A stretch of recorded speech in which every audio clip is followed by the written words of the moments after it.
Kelly, and I am at a very special event. You'll see I've got my Mini Cooper with me, Amelia, and that's because we are at Tail of the Dragon. We're at Fontana Village, which is right outside of Tail of the Dragon, at an event called Minis on the Dragon. And we're going to be running a workshop this morning. So low tech on the video, simply because we're out in the wild and we're going to shoot a video behind the scenes on how to shoot your Mini. It's all about photographing Mini Coopers. These techniques can of course be used for photographing any car. These aren't what I would call professional techniques. These are techniques to help your average photographer. You could be shooting a cell phone, you could be shooting a crop sensor consumer camera, you could be shooting a full frame. It doesn't matter. These are techniques to help you shoot your Mini a little better.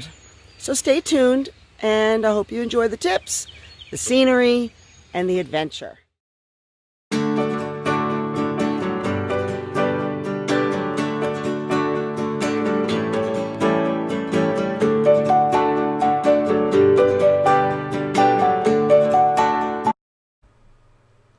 So here we are, and I always pick 3 locations. So this is the first location.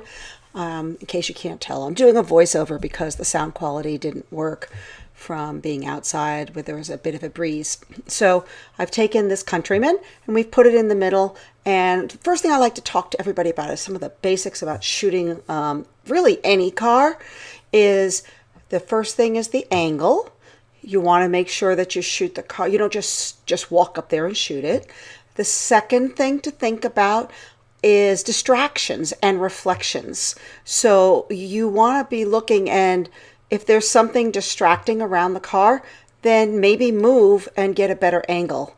And the other thing to think about is the angle you shoot the car from. I like to shoot them from a corner because then I don't pick up the reflection of me. Or I get low, and if you get really low, you can sometimes kill your reflection that way or minimize it. The color of the car will make a difference. Dark cars are going to be more like mirrors. Lighter cars are going to be a lot easier to shoot.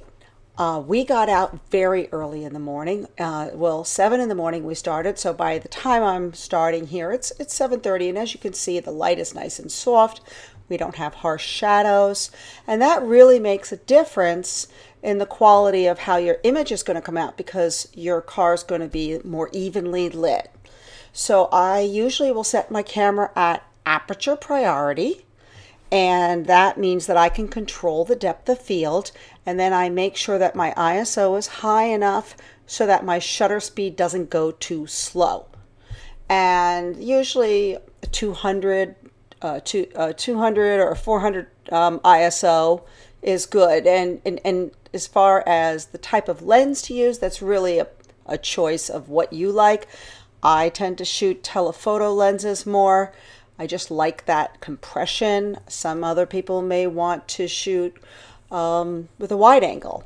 But the key thing is you don't want to walk up to your car and just take a picture. You want to really think intentionally.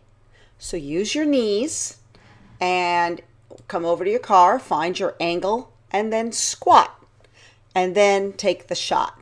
And that's going to make a huge difference in the way the car comes out in the end. For these first few shots, I'm shooting a Canon Rebel, and the images are still coming out lovely. The next thing I wanted to show was like distractions and things that are in the frame. So if you look here, we've got this like sign that's right next to the car. And in order to get rid of the sign, all I have to do is move a few feet and the sign is gone. The other thing with any car that someone really loves is you want to think about getting some detail shots, getting in close, and I tend to shoot my detail shots at an angle.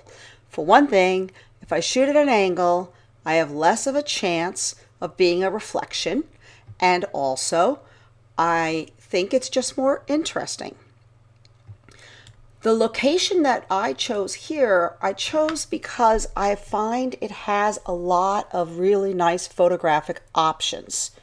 And what I mean by that is, yeah, I've got these gorgeous mountains that you're seeing, but if you walk to the other side of the car, I can shoot it with this awesome cliff.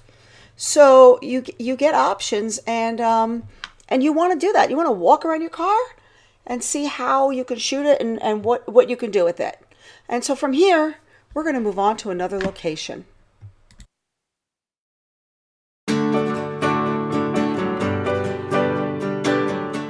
All right, we're at the second location now, and you can see behind me we're at a lake. We've got the mountains, and we've got Mini Coopers. So we're going to shoot a few more minis here, and I'll grab a little video. Mostly I'll be sharing later the final images, and we'll also be doing a group shot here. So just to give you a little bit more view, we're at a lake. It's gorgeous. Got minis. We're going to have some fun. So while this is a lovely location, one of the things is that the cars are in the shade and the background is not, and that's creating what they call mixed light. The cars are in cooler light, the background's in brighter light, but I can make some adjustments in Lightroom. Put the Mini into Lightroom Develop module, and what you'll notice is that the cars' tones are cooler. The background is definitely more exposed. So what I like to do is I'll try different things. So first I'll try the white balance tool, and the road should be fairly neutral, or this little highlight in the black should be fairly neutral. And that gets the car, I want to get the car to the right color. I'm not really as worried if the background isn't exactly where I want it, but I want the car the right color. I always add a little bit of contrast to my whole image, and in this case, I want to open up the shadows a little bit. So I'm going to open up the shadows just a touch, and that brings out the detail in the grill. I always add just a little bit of clarity. Do not take your clarity here. Don't do that. Just enough to highlight your edges. And now what I want to do is try to bring back some of my sky. And the way I'm going to do that is with the gradient filter. And so I'm just going to grab the square box for the gradient filter, and I'm going to drag it down to be, so it's just over the top of the car. And my sky is overexposed, so I'm going to pull it down a little bit, and I'm going to pull my highlights down. I'm not going to pull my highlights all the way down because that starts to look unnatural, but you can see you start getting clouds. I also pull my white balance just a little bit more blue, and that brings the tones back so it looks a little bit neater. And from here, that's probably enough. I mean, you can do more, but this looks pretty good. And I just wanted to make one little note. My assistant, Craig, who is awesome, put this car in this place, and he saw these tire marks and he lined it up. And I just thought that was really cool.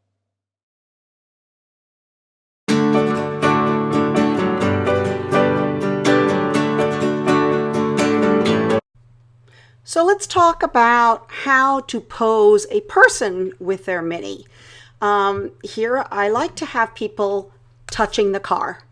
I like to have people interacting with the car. I think that's one of the most important things. And the other thing is just have them pose with some angles.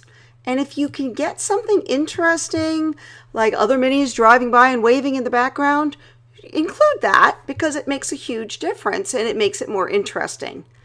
And along with that also is, here's my workshop in full action. And I'm teaching them to shoot low. You look at them using their knees. And if you don't want to use your knees, use your butt. But shoot lower, especially with Mini Coopers. I think it makes a big difference because it makes them look a little bit bigger and a little bit more mighty. Sorry about the handheld camera, but just wanted to show you the class in action. And the other thing, oh, there's Craig. Look at him there using that knee. The other thing is, don't forget to capture details, and especially if they're unique. And this couple was standing on the picnic table, and they took this shot, and I thought, wow, I like that shot. So I took it too.